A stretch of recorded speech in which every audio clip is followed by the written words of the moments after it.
तेग बहादुर सिमरिए कर नाउ नित आवे ताए। तेग बहादुर सिमरिए कर नाउ नित आवे ताए। सतनाम ਧੰਨ ਵਾਹਿਗੁਰੂ ਜੀ। ਹੇ ਪ੍ਰਾਨਨਾਥ ਗੋਬਿੰਦੇ ਕਿਰਪਾ ਨਿਧਾਨ ਜਗਦ ਗੁਰੂ। हे संसार ताप हरने करुणा मैं सब दुख हरो। हे शरण जोग दयाले दीनानाथ मया करो। शरीर स्वस्थ खीन समय सिमरंत नानक राम दमोदर माधवे। जेता समुंद सागर नीर भरिया तेते अवगन हमारे। दया करहो किश मेहर उपावो डुब दे पत्थर तारे। ना हो जति सती नहीं पड़िया मूर्ख मुगदा जन्म पया। मूर्ख मुगदा जन्म पया परनवत नानक तिनकी सरना। जैन तू नाही विसरिया श्री हर कृष्ण ध्याइयै। जिस डिठै सब दुख जाए तेग बहादुर सिमरियै कर नाउ नित आवे ताए। तेग बहादुर सिमरियै कर नाउ नित आवे ताए। सब थाई होए सहाय। परम सन्मानयोग जुगो जुगा टल तख्त चौर छत्र दे मालिक सतगुरु श्री गुरु ग्रंथ साहिब महाराज पातशाह जी दी पावन पवित्र हजूरी अंदर नौवें पातशाह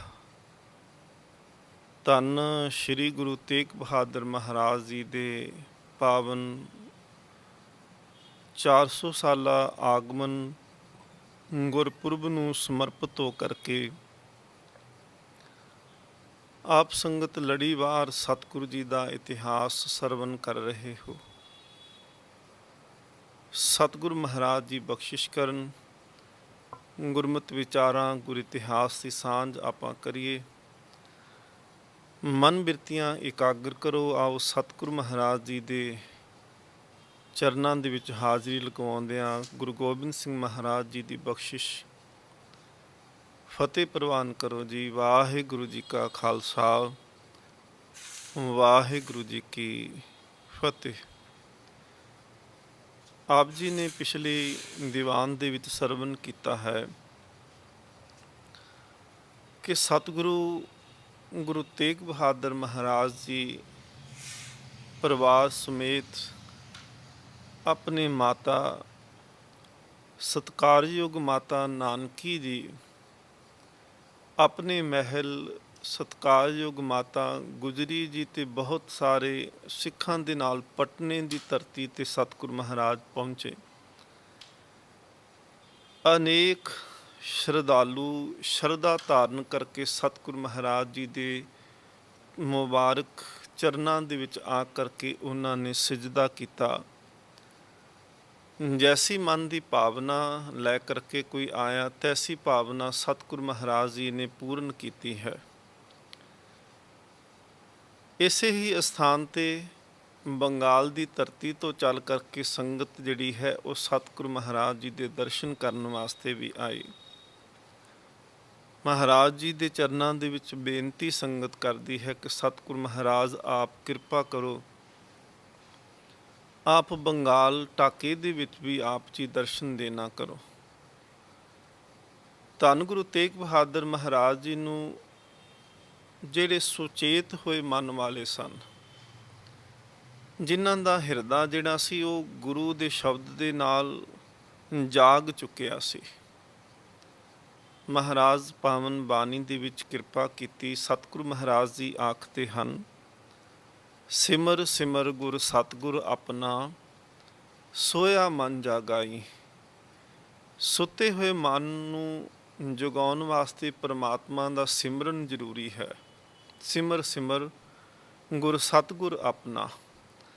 ਤੇ ਜਿਉਂ-ਜਿਉਂ ਅਸੀਂ ਸਿਮਰਦੇ ਹਾਂ, ਜਿਉਂ-ਜਿਉਂ ਚੇਤੇ ਕਰਦੇ ਹਾਂ, ਜਿਉਂ-ਜਿਉਂ ਯਾਦ ਦੇ ਵਿੱਚ ਜੁੜਦੇ ਹਾਂ, ਫਿਰ ਉਸ ਪਰਮਾਤਮਾ ਦੀ ਕਿਰਪਾ ਦੇ ਨਾਲ ਇਹ ਸ਼ਬਦ ਜਿਹੜਾ ਹੈ ਸੁੱਤੇ ਹੋਏ ਮਨ ਨੂੰ ਜਿਹੜਾ ਹੈ ਉਹਨੂੰ ਜਾਗ ਦਿੰਦਾ ਹੈ, ਜਗਾ ਦਿੰਦਾ ਹੈ। ਸੁਪਨਿਆਂ ਦੇ ਵਿੱਚੋਂ, ਸੁਪਨਿਆਂ ਦੇ ਖਿਆਲਾਂ ਦੀ ਇਹ ਦੁਨੀਆ ਜਿਹੜੀ ਹੈ ਇਹ ਮ੍ਰਿਤ ਮੰਡਲ ਹੈ। ਇਸ ਦੀ ਸਮਝ ਆ ਜਾਂਦੀ ਹੈ ਕਿ ਜੋ ਅਸੀਂ ਜਾਗਦੀਆਂ ਅੱਖਾਂ ਨਾਲ ਵੀ ਦੇਖਦੇ ਪਏ ਹਾਂ, ਅਸਲ 'ਚ ਹੈ ਇਹ ਵੀ ਸੁਪਨਾ। ਸਤਿਗੁਰੂ ਸੱਚੇ ਪਾਤਸ਼ਾਹ ਮਹਾਰਾਜ ਜੀ ਦੇ ਚਰਨਾਂ ਦੇ ਵਿੱਚ ਕਿਸੇ ਜਗਿਆਸੂ ਸਿੱਖ ਨੇ ਬੇਨਤੀ ਕੀਤੀ, ਮਹਾਰਾਜ ਕਿ ਬਾਣੀ ਸੁਣਦੇ ਹਾਂ ਰੋਜ਼, ਤੇ ਬਾਣੀ ਦੇ ਨਾਲ ਮਨ ਨੂੰ ਟਿਕਾ ਵੀ ਆਉਂਦਾ ਹੈ, ਪਰ ਬਾਣੀ ਦੇ ਅਰਥ ਭਾਵ ਪੱਲੇ ਨਹੀਂ ਪੈਂਦੇ, ਅਰਥ ਸਮਝ ਵਿੱਚ ਕਈ ਵਾਰੀ ਨਹੀਂ ਆਉਂਦੇ। ਸਤਿਗੁਰੂ ਸੱਚੇ ਪਾਤਸ਼ਾਹ ਮਹਾਰਾਜ ਕੀ ਕਰੀਏ। ਐਸਾ ਹੀ ਸਵਾਲ ਧੰਨ ਗੁਰੂ ਹਰਿ ਰਾਏ ਸਾਹਿਬ ਮਹਾਰਾਜ ਜੀ ਨੂੰ ਵੀ ਸਿੱਖਾਂ ਨੇ ਪੁੱਛਿਆ ਸੀ ਕਿ ਮਹਾਰਾਜ ਕੇ ਅਰਥ ਪਰਮਾਰਥ ਕਛੂ ਨਾ ਜਾਣਾ। ਬਾਣੀ ਪੜ੍ਹਦੇ ਹਾਂ ਪਰ ਅਰਥ ਪਰਮਾਰਥ ਦੇ ਪਤਾ ਕੋਈ ਨਹੀਂ ਚੱਲਦਾ। ਸਤਿਗੁਰੂ ਮਹਾਰਾਜ ਇਹ ਬਾਣੀ ਪੜ੍ਹੇ ਦਾ ਕੋਈ ਲਾਭ ਵੀ ਹੈ ਜਾਂ ਨਹੀਂ। ਤੇ ਮਹਾਰਾਜ ਜੀ ਨੇ ਉਸ ਵੇਲੇ ਕਿਹਾ ਸੀ, ਅਗਲੇ ਦਿਨ ਸਤਿਗੁਰੂ ਮਹਾਰਾਜ ਘੋੜੇ ਤੇ ਸਵਾਰ ਨੇ। ਰਸਤੇ ਵਿੱਚ ਜਾਂਦਿਆਂ ਹੋਇਆਂ ਸਤਿਗੁਰੂ ਮਹਾਰਾਜ ਨੇ ਇੱਕ ਭਾਂਡਾ, ਮਿੱਟੀ ਦਾ ਭਾਂਡਾ, ਜਿਹਦੇ ਵਿੱਚ ਕਿਤੇ ਇਸ ਸਮੇਂ ਘਿਓ ਰੱਖਿਆ ਜਾਂਦਾ ਹੋਵੇਗਾ, ਉਹ ਭਾਂਡੇ ਨੂੰ ਦੇਖ ਕੇ ਮਹਾਰਾਜ ਨੇ ਇਸ਼ਾਰਾ ਕੀਤਾ ਕਿ ਇਸ ਦੇ ਟੁੱਟੇ ਹੋਏ ਭਾਂਡੇ ਦੀ ਠੀਕਰੀ ਚੁੱਕ ਕੇ ਲੈ ਕੇ ਆਓ। ਸਿੱਖਾਂ ਨੇ ਉਹ ਟੁੱਟੀ ਹੋਈ ਠੀਕਰ ਜਿਹੜੀ ਸੀ ਸਤਿਗੁਰੂ ਮਹਾਰਾਜ ਜੀ ਦੇ ਸਾਹਮਣੇ ਲਿਆਏ। ਮਹਾਰਾਜ ਨੇ ਕਿਹਾ ਕਿ ਇਹਦੇ ਵਿੱਚ ਥੰਧਿਆਈ ਹੈ, ਇਹਦਾ ਕਾਰਨ ਕੀ ਹੈ। ਜਿਹੜੇ ਨਾਲ ਜਗਿਆਸੂ ਸਨ ਉਹਨਾਂ ਨੇ ਕਿਹਾ ਕਿ ਸਤਿਗੁਰੂ ਮਹਾਰਾਜ ਇਹਦੇ ਵਿੱਚ ਕਿਸੇ ਸਮੇਂ ਕੋਈ ਘਿਓ ਰੱਖਦਾ ਹੋਏਗਾ, ਜਿਸ ਦੇ ਕਰਕੇ ਇਹਦੇ ਵਿੱਚ ਇਹ ਠੰਡਾਪਨ ਜਿਹੜਾ ਹੈ, ਇਹ ਚਿਕਨਤਾ ਜਿਹੜੀ ਹੈ ਉਹ ਰਹਿ ਗਈ ਹੈ। ਸਤਿਗੁਰੂ ਮਹਾਰਾਜ ਜੀ ਨੇ ਉੱਥੇ ਫਿਰ ਸਮਝਾਉਣਾ ਕੀਤਾ ਕਿ ਅਸੀਂ ਬਾਣੀ ਪੜ੍ਹਦੇ ਹਾਂ, ਵਿਚਾਰ ਕੇ ਪੜ੍ਹਨੀ ਚੰਗੀ ਗੱਲ ਹੈ। ਜਿਹੜਾ ਬਾਣੀ ਨੂੰ ਵਿਚਾਰ ਕਰਕੇ ਸਮਝ ਕਰਕੇ ਪੜ੍ਹਦਾ ਹੈ ਬਹੁਤ ਚੰਗਾ ਹੈ, ਪਰ ਜੇਕਰ ਨਹੀਂ ਇਤਨੀ ਸਮਝ ਪੈਂਦੀ ਤਾਂ ਬਾਣੀ ਪੜ੍ਹਨੀ ਨਹੀਂ ਛੱਡਣੀ ਚਾਹੀਦੀ। ਗੁਰਬਾਣੀ ਜਿਹੜੀ ਹੈ ਇਹ ਪਰਮਾਤਮਾ ਦੇ ਨਾਲ ਸਾਡਾ ਨਾ ਮੇਲ ਜੋੜਦੀ ਹੈ। ਜਿਵੇਂ ਘਰ ਦੇ ਵਿੱਚ ਅੱਜ ਅਸੀਂ ਦੇਖਦੇ ਹਾਂ ਕਿ ਬਿਜਲੀ ਵਾਇਰ ਦੇ ਰਾਹੀਂ, ਤਾਰਾਂ ਦੇ ਰਾਹੀਂ ਸਾਡੇ ਘਰ ਤੱਕ ਪਹੁੰਚਦੀ ਹੈ। ਹੁਣ ਕਿਸੇ ਟਾਈਮ 'ਤੇ ਕੋਈ ਬਿਜਲੀ ਖਰਾਬ ਹੋ ਜਾਏ, 2-4 ਦਿਨ ਬਿਜਲੀ ਨਾ ਆਏ, ਤਾਂ ਕੋਈ ਵੀ ਐਸਾ ਦੰਪਤੀ ਨਹੀਂ, ਕੋਈ ਵੀ ਐਸਾ ਪਰਿਵਾਰ ਦਾ ਮੈਂਬਰ ਨਹੀਂ ਜੋ ਇਹ ਕਹਿੰਦਾ ਹੋਵੇ ਕਿ ਨਹੀਂ ਬਿਜਲੀ ਆਉਂਦੀ ਕੋਈ ਨਹੀਂ ਤੇ ਤਾਰਾਂ ਲਾ ਸੁੱਟਣੀਆਂ ਚਾਹੀਦੀਆਂ ਨੇ। ਬਸ ਇਹੀ ਆਸ ਕਰਦੇ ਨੇ ਕਿ ਚਲੋ ਜਿਸ ਦਿਨ ਜਿਸ ਸਮੇਂ ਵੀ ਬਿਜਲੀ ਆਏਗੀ ਉਹ ਉਸੇ ਵੇਲੇ ਜਿਹੜਾ ਹੈ ਇਹ ਤਾਰਾਂ ਦੇ ਰਾਹੀਂ ਸਾਡੇ ਘਰ ਤੱਕ ਪਹੁੰਚ ਜਾਏਗੀ। ਇਸ ਕਰਕੇ ਇਹ ਜ਼ਰੂਰੀ ਹੈ ਕਿ ਜਿਹੜੀਆਂ ਤਾਰਾਂ ਨੇ ਉਹ ਜੁੜੀਆਂ ਰਹਿਣ, ਤਾਂ ਬਿਜਲੀ ਆਏਗੀ, ਤਾਂ ਚਾਨਣ ਹੋਏਗਾ, ਤਾਂ ਰੌਸ਼ਨੀ ਪ੍ਰਕਾਸ਼ ਘਰ ਦੇ ਵਿੱਚ ਹੋਵੇਗਾ। ਇਸੇ ਤਰ੍ਹਾਂ ਬਾਣੀ ਜਿਹੜੀ ਪੜ੍ਹਨੀ ਹੈ, ਇਹ ਬਾਣੀ ਦਾ ਪੜ੍ਹਨਾ ਪਰਮਾਤਮਾ ਦੇ ਨਾਲ ਸੰਬੰਧ ਜੋੜਨਾ ਹੈ। ਤੇ ਜਿਤਨਾ ਅਸੀਂ ਬਾਣੀ ਨੂੰ ਪੜ੍ਹਦੇ ਜਾਵਾਂਗੇ, ਉਨਾ ਹੀ ਪਰਮਾਤਮਾ ਦੇ ਨਾਲ ਉਹ ਸੰਬੰਧ ਜਿਹੜੇ ਨੇ ਉਹ ਪੱਕੇ ਹੁੰਦੇ ਜਾਂਦੇ ਨੇ। ਸਤਿਗੁਰੂ ਮਹਾਰਾਜ ਜੀ ਨੇ, ਸਿੱਖ ਨੇ ਪੁੱਛਿਆ ਜਗਿਆਸੂ ਨੇ ਕਿ ਮਹਾਰਾਜ ਆਪ ਕਿਰਪਾ ਕਰੋ, ਉਪਦੇਸ਼ ਦੇਣਾ ਕਰੋ। ਸਤਿਗੁਰੂ ਮਹਾਰਾਜ ਜੀ ਨੇ ਗੌੜੀ ਰਾਗ ਦੇ ਅੰਦਰ ਫਰਮਾਨ ਕੀਤਾ, ਪ੍ਰਾਨੀ ਕਉ ਹਰ ਜਸ ਮਨ ਨਹੀਂ ਆਵੇ। ਕਿਉਂਕਿ ਜਦੋਂ ਅਸੀਂ ਬਾਣੀ ਪੜ੍ਹਦੇ ਹਾਂ, ਸੁਣਦੇ ਹਾਂ, ਉਦੋਂ ਮਨ ਜਿਹੜਾ ਹੈ ਉਹ ਹੋਰਾਂ ਪਾਸੇ ਦੌੜ ਜਾਂਦਾ ਹੈ। ਗੁਰੂ ਨਾਨਕ ਦੇਵ ਮਹਾਰਾਜ ਸੱਚੇ ਪਾਤਸ਼ਾਹ ਜੀ ਦੀ ਉਦਾਸੀ ਜਦੋਂ ਮਹਾਰਾਜ ਜੀ ਨੇ ਪਹਿਲੀ ਕੀਤੀ, ਉਸ ਵੇਲੇ ਇੱਕ ਸਿੱਖ ਦੇ ਘਰ ਗਏ, ਜਿਸ ਦਾ ਨਾਂ ਇਤਿਹਾਸ ਨੇ ਭਾਈ ਝੰਡਾ ਕਰਕੇ ਲਿਖਿਆ ਹੈ। ਭਾਈ ਝੰਡਾ ਬਾਡੀ ਕਰਕੇ ਇਸ ਦਾ ਨਾਮ ਇਤਿਹਾਸ ਦੇ ਵਿੱਚ ਦਰਜ ਹੈ। ਗੁਰੂ ਨਾਨਕ ਦੇਵ ਸੱਚੇ ਪਾਤਸ਼ਾਹ ਮਹਾਰਾਜ ਤੋਂ ਪਹਿਲਾਂ ਬਾਣੀ ਇੱਥੋਂ ਤੱਕ ਪਹੁੰਚੀ ਹੈ। ਇਹਨੇ ਮਹਾਰਾਜ ਜਦੋਂ ਗੁਰੂ ਨਾਨਕ ਦੇਵ ਸੱਚੇ ਪਾਤਸ਼ਾਹ ਜਾਂਦੇ ਨੇ ਤੇ ਇਹਨੇ ਬੇਨਤੀ ਕੀਤੀ, ਸੱਚੇ ਪਾਤਸ਼ਾਹ ਬਾਣੀ ਪੜ੍ਹਦੇ ਹਾਂ ਤੇ ਮਨ ਨਹੀਂ ਟਿਕਦਾ। ਕਿਉਂਕਿ ਇਹ ਉਸ ਸਮੇਂ ਦੇ ਸਿੱਖਾਂ ਦੀ ਇਕੱਲੀ ਤਰਾਸਦੀ ਨਹੀਂ ਸੀ। ਅੱਜ ਵੀ ਬਹੁਤ ਸਾਰੇ ਐਸੇ ਜਗਿਆਸੂ ਨੇ ਜਿਹੜੇ ਮਨ ਦੇ ਵਿੱਚ ਇਹੀ ਪ੍ਰਸ਼ਨ ਲੈ ਕੇ ਗੁਰੂ ਘਰ ਦੇ ਵਿੱਚ ਆਉਂਦੇ ਨੇ ਕਿ ਕੀ ਕਰੀਏ, ਕਿਵੇਂ ਕਰੀਏ ਕਿ ਮਨ ਜਿਹੜਾ ਹੈ ਉਹ ਟਿਕ ਜਾਏ, ਬਾਣੀ ਸੁਣੀਏ, ਬਾਣੀ ਦਾ ਰਸ ਸਾਨੂੰ ਆਉਣਾ ਸ਼ੁਰੂ ਹੋ ਜਾਏ। ਧੰਨ ਗੁਰੂ ਨਾਨਕ ਦੇਵ ਮਹਾਰਾਜ ਜੀ ਨੇ ਭਾਈ ਝੰਡਾ ਬਾਡੀ ਜਿਹੜਾ ਹੈ ਉਹਨੂੰ ਆਪਣੇ ਸਨਮੁਖ, ਆਪਣੇ ਸਾਹਮਣੇ ਬਿਠਾਉਣਾ ਕੀਤਾ। ਗੁਰੂ ਨਾਨਕ ਦੇਵ ਸੱਚੇ ਪਾਤਸ਼ਾਹ ਮਹਾਰਾਜ ਕਹਿੰਦੇ ਨੇ, ਝੰਡਾ ਜੀ ਹੁਣ ਬਾਣੀ ਪੜ੍ਹੋ। ਸਾਖੀਕਾਰ ਲਿਖਦੇ ਨੇ ਕਿ ਭਾਈ ਝੰਡੇ ਨੇ ਸਤਿਗੁਰੂ ਗੁਰੂ ਨਾਨਕ ਦੇਵ ਮਹਾਰਾਜ ਜੀ ਦੇ ਸਾਹਮਣੇ ਸਨਮੁਖ ਹੋ ਕਰਕੇ ਬਾਣੀ ਨੂੰ ਪੜ੍ਹਿਆ। ਸਮਾਪਤੀ ਕਰਕੇ ਮਹਾਰਾਜ ਜੀ ਦੇ ਚਰਨਾਂ ਦੇ ਵਿੱਚ ਆਪਣਾ ਸੀਸ ਰੱਖ ਦਿੱਤਾ। ਗੁਰੂ ਨਾਨਕ ਦੇਵ ਸੱਚੇ ਪਾਤਸ਼ਾਹ ਮਹਾਰਾਜ ਕਹਿੰਦੇ ਨੇ, ਝੰਡਾ ਜੀ ਆਪ ਜੀ ਆਖਦੇ ਹੋ ਕਿ ਬਾਣੀ ਪੜ੍ਹਿਆ ਅੰਦਰ ਆਨੰਦ ਰਸ ਨਹੀਂ ਆਉਂਦਾ, ਅੱਜ ਦੱਸੋ ਆਨੰਦ ਆਇਆ ਕਿ ਨਹੀਂ ਆਇਆ? ਕਹਿਣ ਲੱਗਾ, ਮਹਾਰਾਜ ਜਿੰਨਾ ਆਨੰਦ, ਜਿੰਨਾ ਰਸ ਅੱਜ ਪ੍ਰਾਪਤ ਹੋਇਆ ਹੈ, ਇੰਨਾ ਅੱਜ ਤੋਂ ਪਹਿਲਾਂ ਕਦੀ ਵੀ ਨਹੀਂ ਮਿਲਿਆ। ਮਹਾਰਾਜ ਨੇ ਪੁੱਛਿਆ ਕਿ ਅੱਜ ਕਿਉਂ ਪ੍ਰਾਪਤ ਹੋਇਆ? ਕਹਿਣ ਲੱਗਾ, ਇਸ ਕਰਕੇ ਮਹਾਰਾਜ ਕਿ ਅੱਜ ਆਪ ਜੀ ਸਾਹਮਣੇ ਬੈਠੇ ਸੀ ਤੇ ਤੁਹਾਡੇ ਸਾਹਮਣੇ ਬੈਠ ਕੇ ਬਾਣੀ ਪੜ੍ਹਨ ਨਾਲ, ਤੁਹਾਡੇ ਦਰਸ਼ਨ ਕਰਨ ਨਾਲ, ਤੁਹਾਡੀ ਆਬਾ, ਤੁਹਾਡੀ ਹਜ਼ੂਰੀ ਵਿੱਚ ਪੜ੍ਹਨ ਦੇ ਨਾਲ ਮਹਾਰਾਜ ਇਹ ਆਨੰਦ ਪ੍ਰਾਪਤ ਹੋਇਆ। ਗੁਰੂ ਨਾਨਕ ਦੇਵ ਮਹਾਰਾਜ ਕਹਿੰਦੇ ਨੇ ਕਿ ਹਾਂ ਬਿਲਕੁਲ, ਕਿ ਜਿਸ ਵੇਲੇ ਵੀ ਬਾਣੀ ਪੜ੍ਹਨੀ ਹੈ ਹਜ਼ੂਰੀ ਵਿੱਚ ਪੜ੍ਹਨੀ ਹੈ। ਇਹ ਜਾਣ ਕੇ ਪੜ੍ਹਨੀ ਕਿ ਗੁਰੂ ਨਾਨਕ ਸਾਹਮਣੇ ਬੈਠਾ ਸਾਨੂੰ ਸੁਣਦਾ ਪਿਆ ਹੈ। ਗੁਰੂ ਗੈਰ ਹਾਜ਼ਰ ਕਦੀ ਨਹੀਂ ਹੁੰਦਾ, ਗੁਰੂ ਹਾਜ਼ਰ ਨਾਜ਼ਰ ਹੈ। ਗੁਰੂ ਸਾਨੂੰ ਸੁਣਦਾ ਪਿਆ ਹੈ, ਗੁਰੂ ਸਾਨੂੰ ਦੇਖਦਾ ਪਿਆ ਹੈ। ਤੇ ਜਦੋਂ ਬਾਣੀ ਪੜ੍ਹਨ ਲੱਗਿਆ ਮਨ ਦੇ ਵਿੱਚ ਇਹ ਵਿਚਾਰ ਬਣਾ ਕਰਕੇ ਬਾਣੀ ਪੜ੍ਹੋਗੇ, ਸਤਿਗੁਰੂ ਮਹਾਰਾਜ ਕਹਿੰਦੇ ਨੇ ਉਸ ਦਿਨ ਆਨੰਦ ਵੀ ਆਏਗਾ। ਮਨ ਲਾਗੇ ਕਿ ਇਹ ਨਿਸ਼ਾਨੀ ਮਿੱਠੀ ਲਾਗੇ ਪ੍ਰੈ ਕੀ ਬਾਣੀ। ਸਤਿਗੁਰੂ ਮਹਾਰਾਜ ਗੁਰੂ ਤੇਗ ਬਹਾਦਰ ਜੀ ਕਿਰਪਾ ਕਰਦੇ ਨੇ, ਪ੍ਰਾਨੀ ਕੋ ਹਰ ਜਸ ਮਨ ਨਹੀਂ ਆਵੇ, ਅਹਨਿਸ ਮਗਨ ਰਹੇ ਮਾਇਆ ਮੈਂ ਕਹੋ ਕੈਸੇ ਗੁਣ ਗਾਵੇ। ਮਹਾਰਾਜ ਕਹਿੰਦੇ ਨੇ ਕਿ ਮਨ ਜਿਹੜਾ ਹੈ ਉਹ ਤਾਂ ਕਾਬੂ ਦੇ ਵਿੱਚ ਨਹੀਂ ਕੀਤਾ, ਵਸ ਦੇ ਵਿੱਚ ਨਹੀਂ ਆਇਆ। ਅਹਨਿਸ ਦਿਨ ਰਾਤ, ਦਿਨ ਤੇ ਰਾਤ, ਅਹਨਿਸ, ਇਹ ਕਹਿੰਦੇ ਨੇ ਦਿਨ ਨੂੰ ਤੇ ਨਿਸ ਕਹਿੰਦੇ ਨੇ ਰਾਤ ਨੂੰ। ਅਹਨਿਸ ਮਗਨ ਰਹੇ ਮਾਇਆ ਮੈਂ, ਮਾਇਆ ਦੇ ਵਿੱਚ ਹਰ ਵੇਲੇ ਮਨ ਜਿਹੜਾ ਹੈ ਉਹ ਦਿਨੇ ਜਾਗਦਿਆਂ ਹੋਇਆਂ ਵੀ ਮਗਨ ਹੈ। ਤੇ ਜਿਸ ਵੇਲੇ ਜਿੰਦਾ ਮਨ ਦਿਨੇ ਮਾਇਆ ਦੇ ਵਿੱਚ ਮਗਨ ਹੈ, ਜਿਸ ਵੇਲੇ ਉਹ ਰਾਤ ਨੂੰ ਸੌਂਦਾ ਹੈ, ਆਰਾਮ ਕਰਦਾ ਹੈ, ਉਹਦੇ ਮਨ ਦੇ ਵਿੱਚ ਫਿਰ ਸੁੱਤਿਆਂ ਵੀ ਮਨ ਦੇ ਖਿਆਲ ਆਉਂਦੇ ਨੇ। ਤੇ ਕਈ ਤਾਂ ਸਾਰਾ ਸਾਰਾ ਦਿਨ ਕੀ ਸਾਰੀ ਸਾਰੀ ਰਾਤ ਵੀ ਦੌੜਦੇ ਨੇ ਮਾਇਆ ਦੇ ਪਿੱਛੇ ਤਾਂ ਕਿ ਮਾਇਆ ਪ੍ਰਾਪਤ ਹੋ ਜਾਵੇ। ਸਤਿਗੁਰੂ ਮਹਾਰਾਜ ਕਹਿੰਦੇ ਨੇ ਕਹੋ ਕੈਸੇ ਗੁਣ ਗਾਵੈ।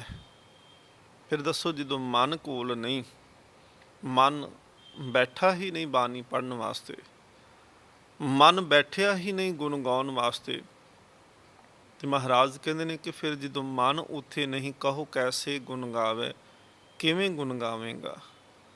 ਮਹਾਰਾਜ ਜੀ ਨੇ ਉਦਾਹਰਨ ਦਿੱਤੀ। ਸਤਿਗੁਰੂ ਮਹਾਰਾਜ ਕਹਿੰਦੇ ਨੇ ਮ੍ਰਿਗ ਤ੍ਰਿਸ਼ਨਾ ਜਿਉ ਝੂਠੋ ਇਹ ਜਗ। ਮ੍ਰਿਗ ਕਹਿੰਦੇ ਨੇ ਹਿਰਨ ਨੂੰ, ਤੇ ਮ੍ਰਿਗ ਤ੍ਰਿਸ਼ਨਾ ਦੇ ਅਰਥ ਹੁੰਦੇ ਨੇ ਕਿ ਹਿਰਨ ਦੇ ਅੰਦਰ ਨਾ ਪਾਣੀ ਦੇ ਵਾਸਤੇ ਜਿਹੜੀ ਤ੍ਰਿਸ਼ਨਾ ਹੈ ਕਿ ਮੈਨੂੰ ਪਾਣੀ ਜਲ ਪ੍ਰਾਪਤ ਹੋ ਜਾਏ।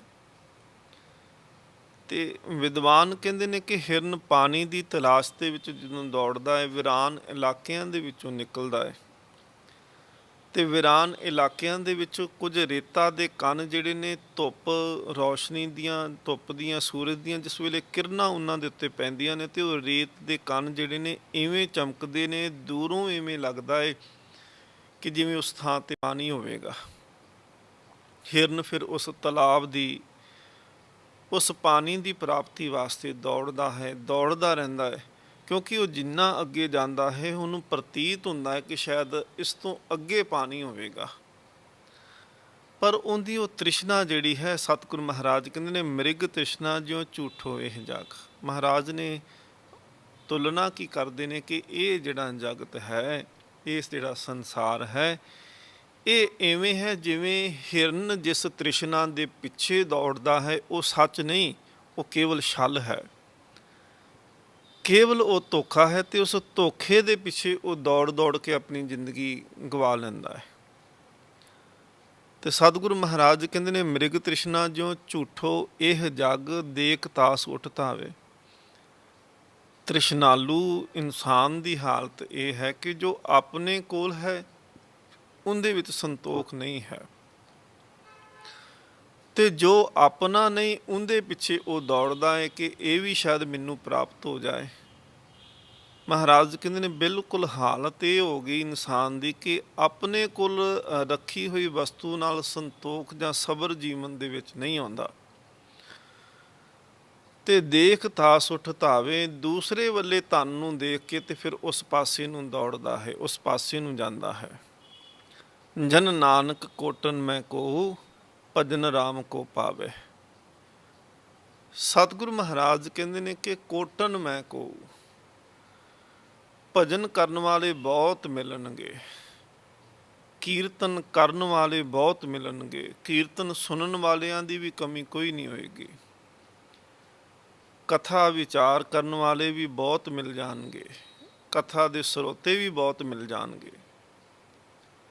ਪਰ ਕੋਈ ਕਦੀ ਕਦਾਈ ਇੱਕ ਅੱਧਾ ਜਗਿਆਸੂ ਉਹਨਾਂ ਦੇ ਵਿੱਚ ਹੁੰਦਾ ਹੈ ਕਿ ਜਿਹੜਾ ਸੱਚਮੁੱਚ ਮਨ ਕਰਕੇ ਜਨ ਨਾਨਕ ਕੋਟਨ ਮੈਂ ਕੋ, ਬਹੁਤਿਆਂ ਦੇ ਵਿੱਚ ਸੈਂਕੜਿਆਂ ਕਰੋੜਾਂ ਦੇ ਵਿੱਚ ਸਤਿਗੁਰੂ ਮਹਾਰਾਜ ਕਹਿੰਦੇ ਨੇ ਕੋਈ ਇੱਕ ਅੱਧ ਹੁੰਦਾ ਹੈ ਭਜਨ ਰਾਮ ਕੋ ਪਾਵੇ, ਜਿਹਦੇ ਅੰਦਰ ਪਰਮਾਤਮਾ ਨੂੰ ਜਪਣ ਦੀ ਜਾਂ ਉਸ ਰਮੇ ਹੋਏ ਰੱਬ ਨੂੰ ਜਿਹਨੇ ਹਿਰਦੇ ਵਿੱਚ ਪ੍ਰਾਪਤ ਕੀਤਾ ਹੋਵੇ।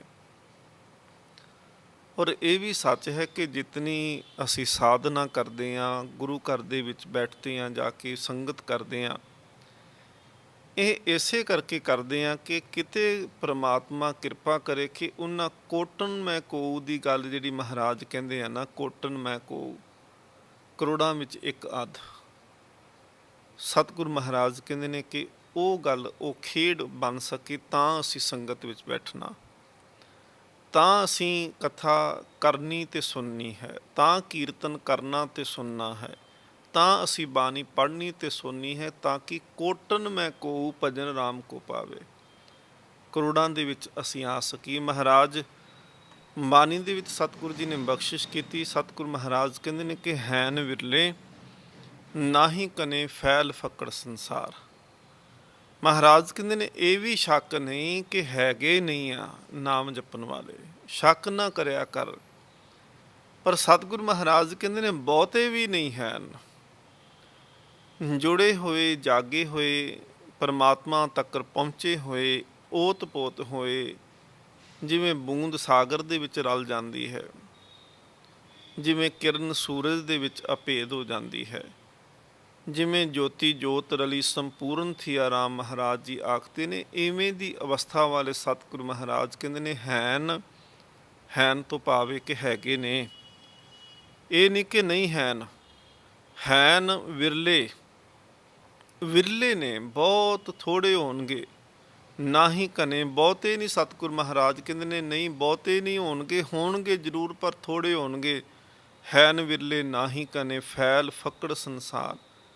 ਸਤਿਗੁਰੂ ਮਹਾਰਾਜ ਕਹਿੰਦੇ ਨੇ ਇਸ ਕਰਕੇ ਕਿ ਜਿੰਨੀ ਸਾਧਨਾ ਮਨ ਦੀ ਹੈ ਉਹ ਇਹ ਹੈ ਕਿ ਮਨ ਤ੍ਰਿਸ਼ਨਾ ਪਿੱਛੇ ਦੌੜਦਾ ਹੈ, ਮਨ ਅਗਿਆਨ ਪਿੱਛੇ ਦੌੜਦਾ ਹੈ, ਔਰ ਇੰਨਾ ਜ਼ਿਆਦਾ ਦੌੜਦਾ ਹੈ ਕਿ ਅਹਨਿਸ ਦਿਨ ਰਾਤ ਮਨ ਦੇ ਅੰਦਰ ਇਹ ਲਾਲਸਾ ਰਹਿੰਦੀ ਹੈ ਕਿ ਮੈਨੂੰ ਤ੍ਰਿਸ਼ਨਾ, ਮੇਰੀ ਜੋ ਆਸ ਮੈਂ ਮਨ ਦੇ ਵਿੱਚ ਰੱਖੀ ਬੈਠਾ ਹੈ ਕਿ ਧਨ ਮਿਲ ਜਾਏ, ਦੂਸਰੇ ਦਾ ਮੈਨੂੰ ਪ੍ਰਾਪਤ ਹੋ ਜਾਏ। ਸਤਿਗੁਰੂ ਮਹਾਰਾਜ ਕਹਿੰਦੇ ਨੇ ਉਹ ਉਸ ਤ੍ਰਿਸ਼ਨਾ ਦੇ ਪਿੱਛੇ ਹੀ ਦੌੜਦਾ ਹੈ। ਸਤਿਗੁਰੂ ਮਹਾਰਾਜ ਜੀ ਦਾਨ ਦਿੱਤਾ। ਇਸ ਤੋਂ ਬਾਅਦ ਵੀ ਸਤਿਗੁਰੂ ਮਹਾਰਾਜ ਜੀ ਨੇ ਮਨ ਬਣਾਇਆ ਕਿ ਅਸਾਮ ਵਾਲੇ ਪਾਸੇ ਸਤਿਗੁਰੂ ਮਹਾਰਾਜ ਜੀ ਨੇ ਜਾਣਾ ਹੈ। ਘਰ ਦੇ ਵਿੱਚ ਮਾਮਾ ਕਿਰਪਾਲ ਚੰਦ ਜੀ, ਭਾਈ ਸੰਗਤੀਆ, ਭਾਈ ਦਿਆਲਾ ਜੀ ਇਤਿਆਦਿਕ ਜਿਹੜੇ ਸਿੱਖ ਸਨ, ਉਹਨਾਂ ਦੀ ਸੇਵਾ ਲਈ ਕਿ ਆਪ ਜੀ ਨੇ ਘਰ ਦੇ ਵਿੱਚ ਸਾਂਭ ਸੰਭਾਲ ਕਰਨੀ, ਘਰ ਦਾ ਪ੍ਰਬੰਧ ਚਲਾਉਣਾ।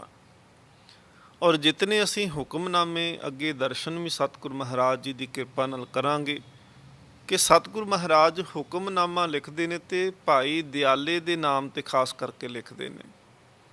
ਮਹਾਰਾਜ ਕਹਿੰਦੇ ਨੇ ਕਿ ਭਾਈ ਦਿਆਲੇ ਕਾ ਕਹਿਆ ਸਾਡਾ ਕਹਿਆ ਜਾਨਣਾ। ਦੇਖੋ ਸਿੱਖ ਦੇ ਨਾਲ ਕਿੰਨਾ ਪਿਆਰ, ਇੱਕ ਤਾਂ ਸਿੱਖ ਨੂੰ ਭਾਈ ਕਰਕੇ ਪੁਕਾਰਦੇ ਆ ਤੇ ਦੂਸਰਾ ਸਤਿਗੁਰੂ ਮਹਾਰਾਜ ਕਹਿੰਦੇ ਨੇ ਭਾਈ ਦਿਆਲੇ ਕਾ ਕਹਿਆ ਸਾਡਾ ਕਹਿਆ ਜਾਨਣਾ।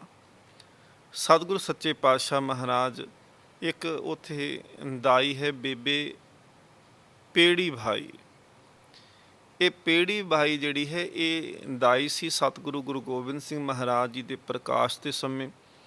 ਔਰ ਮਹਾਰਾਜ ਜੀ ਨੇ ਇਹਦੇ ਵਾਸਤੇ ਵੀ ਬਹੁਤ ਸਾਰੀਆਂ ਜਿਹੜੀਆਂ ਬਖਸ਼ਿਸ਼ਾਂ ਇਹਨੂੰ ਤੇ ਅੱਗੇ ਦੇ ਪਰਿਵਾਰ ਨੂੰ ਗੁਰੂ ਗੋਬਿੰਦ ਸਿੰਘ ਮਹਾਰਾਜ ਜੀ ਨੇ ਦਿੱਤੀਆਂ।